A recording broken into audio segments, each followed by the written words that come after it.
Next, we're going to hear from Marcie Hornick, candidate for county attorney and running for re-election.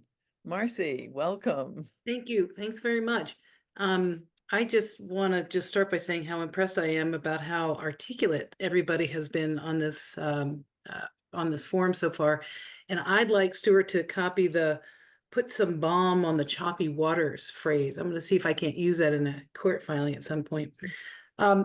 My, focus is a little different from the broader strokes that you all focus on. I'm the chief law enforcement officer for the county of Grafton. Our office focuses primarily on prosecuting felonies, some misdemeanors, but we hold people who commit crimes accountable. And my focus has been for the last couple of terms, and the reason I came into this decided or looked to become a prosecutor in the first place was to uphold victims' rights, to hold people accountable for the crimes that they committed, to continue to make Grafton such a great place to live that we all enjoy and appreciate, but also to improve the communication and collaboration with the small town law enforcement agencies like the ones you mentioned, Stu. We've had cases from Bristol and Dorchester and I mean all around the county, and I believe that in the last several terms that I've been county attorney, we have been able to increase or improve the communication. I got to tell you, the state police has done just a bang up job recently of really being able to connect and assist with a lot of those smaller towns to help bring better, stronger cases to us to prosecute. So whereas many law enforcement agencies seem to be somewhat short-staffed, the interest and the drive, the dedication, the devotion is there. And that's just inspiring for us in the office. So I guess it kind of also follows that I have a really great team that I've helped create and produce. There have been some exceptions over the course of time, but those are the people that we all rely on, again, across the county, across the state, to try to improve the lives of each and every one of us. Me as a taxpayer, me as a citizen of Littleton, as a citizen of Grafton County. I'm not sure. We have one more minute if you want to wrap. I continue to maintain focus and will continue to do what I can to expand our mental health courts, which we have across the county: Leb, Plymouth, Haverhill, and Littleton. We have sexual assault resource teams, again, in each of those 4 pockets. In our mental health courts, we have veterans tracks to try to address the needs that we see from some of our veterans.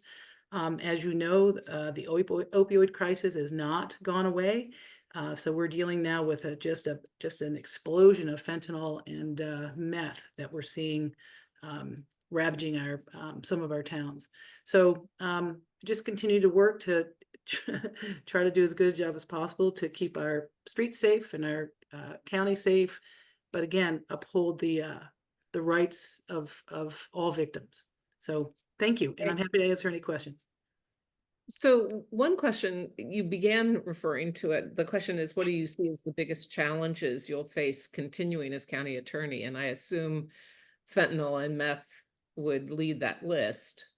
Well, those are huge, but the other thing that we see, particularly with all this online poison, child sex abuse imagery. We've got a tremendous resource in the sheriff's department with a very dedicated group of deputy sheriffs who work to assist in catching some of these predators. And again, one of our teams is focused on that type of crime, but not just the drugs. It's theft, it's assaults, it's aggravated felonious sexual assaults. And so a big challenge is being able to maintain I hate to throw this in here too, a steady budget when we're challenged with pretrial litigation nonstop, when we need expert assistance. So I wish the crimes would stop being committed because I'd be out of a job, but I would be okay with that. And Martha, do we have time for a second question? Or Yes, we have one in the chat that I think is important. We do have one in the chat, and the question is asking you about the prosecution of Dartmouth students for last year's demonstration, and whether you can comment on that, whether it's a waste of resources was the questioner's question. Well, so Mariana Pastori prosecutes for the Hanover Police Department, and she's under the umbrella of the county attorney's office. I think that generally speaking, anyone who commits a crime should be subject to the laws which exist.